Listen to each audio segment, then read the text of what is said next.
chegou a hora de falar sobre a sua saúde.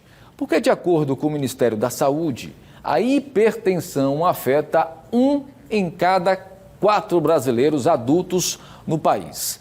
Abril é o mês de combate a essa doença, que na maioria das vezes é assintomática, ou seja, não apresenta nenhum tipo de sintoma e pode, inclusive, desencadear complicações cardiovasculares, como o AVC e o infarto.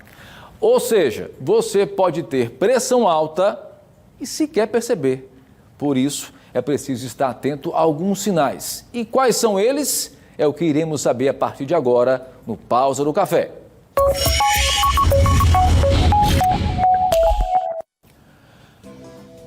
Muito bem, para nos ajudar a entender esses sintomas e estar atento aos sinais, a gente conta hoje com o auxílio do médico cardiologista Dr. José da Silva Leitão, que está conosco aqui pela internet. Dr. José, muito obrigado, bom dia, obrigado por nos receber. Afinal de contas, o fato de ser muitas vezes assintomático, aí é onde mora o perigo maior, né, doutor? Com certeza. Queria agradecer pela oportunidade de trazer um assunto tão pertinente à população alagoana. Com certeza. A hipertensão é das principais causas de morte, porque ela aumenta o risco cardiovascular, como você frisou muito bem, Tiago. Aumenta o risco de AVC, de infarto. E o fator preocupante, porque muitas vezes esses pacientes não manifestam sintoma algum. E quando ele apresenta alguma manifestação, já pode ser uma manifestação grave. Muitas vezes pode até levar à morte desse paciente. E como é que a gente pode ficar atento, portanto, já que quando a coisa acontece, já está numa fase muito agressiva, digamos assim. O que é que a gente pode ficar atento, né? E outra coisa, não está restrito muitas vezes à questão da idade, né? Com certeza, a gente precisa definir qual o tipo de hipertensão. A mais comum, em 90% dos casos, é a hipertensão primária, onde não existe uma causa aparente. Normalmente esses pacientes são obesos, sedentários, diabéticos, tabagistas. Mas existe um tipo de hipertensão que é a hipertensão secundária, ou seja, secundária a alguma outra doença,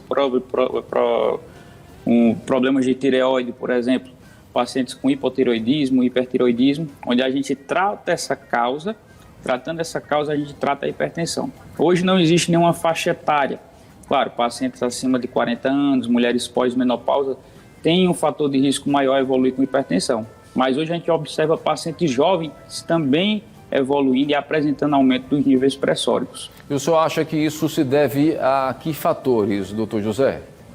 Os principais fatores são sedentarismo e os hábitos alimentares ruins. Hoje a gente vê um excesso na ingesta de carboidrato, pacientes que têm uma ingesta em excesso de sódio também, principalmente os alimentos enlatados, como presunto, salsicha. Isso aumenta muito o risco de evoluir com hipertensão. O senhor acredita que, de fato, fazendo essa correção, por exemplo, o simples fato de tirar o sódio, o sal do alimento por si só, já é um fator preponderante, importante para ajudar nessa prevenção? Com certeza, principalmente nos pacientes jovens. A mudança dos hábitos alimentares é de suma importância. Associado à prática de atividade física, a gente consegue reduzir até 2 ou 3 vezes o risco desse paciente evoluir com alguma comorbidade, com alguma sequela da hipertensão. O fator genético e até mesmo a hereditariedade dentro da família, né, também são fatores preponderantes? Com certeza. É uma das causas também dos pacientes jovens. A gente tem uma relação íntima com a questão genética e com a história familiar. Então, caso o paciente tenha algum parente de primeiro grau que seja hipertenso ou hipertenso abaixo de 40 anos, precisa fazer um acompanhamento médico mais precoce, de preferência a cada 6 meses, verificar de forma adequada a pressão arterial. Também é muito comum a gente ver os pacientes verificando com aquele aparelho automático de punho. Ele não é o adequado, ele ajuda, ele é um coadjuvante, mas a pressão precisa ser verificada de forma correta, de preferência com aquele aparelho manual.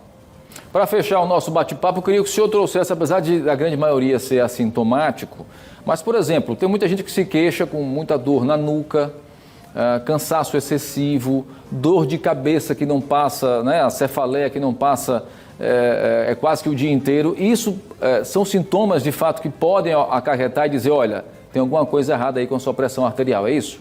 Pode ser? Com certeza. Como você frisou muito bem, dor na região da nuca, visão turva, tontura, pacientes que também têm cefaleia frontal.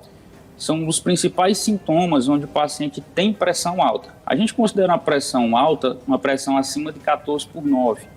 Então, verificar sempre a pressão e principalmente mudar os hábitos é o melhor tratamento.